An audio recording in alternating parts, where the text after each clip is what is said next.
Հարգելի Աննա Գրիգորյան եւ Նարեկ Կարապետյան, որպես երկու ֆրակցիաների ղեկավարներ, պահանջում եմ ձեզանից, երբ այս անդաստիրակ քաղաքական կորզանիչ, այլ ոչ թե գործիչը մտնի ազգային ժողով, դուք Իրանից պահանջեք ներողություն խնդրի իր հայտարարության համար, երբ ապրիլի 17-ին ասեց, որ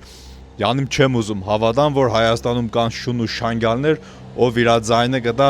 ուժեղ Հայաստանին, Հայաստան դաշինքի եւ ԲՀԿ-ին։ Ես չեմ կարա հավատամ, կներեք հազար ներողություն։ Եթե ես հիմա ասեմ, գիտեք ինչ, կարող է ուժեղ Հայաստանը, Հայաստան դաշինքը, ուժեղ ՀՀԿ-ն, Հայաստան դաշինքը ու ԲՀԿ-ն անցնեն խորհրդարան,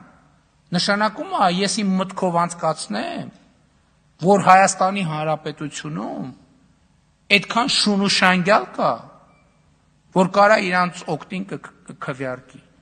Ես դες լուրջ եմ ասում, հարգելի գործընկերներ։ Մենք մեր բանի խոսույթում, եթե մեր հանրային խոսույթում լինի միտք, որ ուժեղ ՀՀԿ-ն,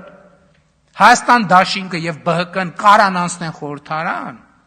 դա անհարգալից վերաբերմունք է Հայաստանի Հանրապետության քաղաքացիների նկատմամբ։ Անհարգալից։ Ում մտքով տենց բան անցնի,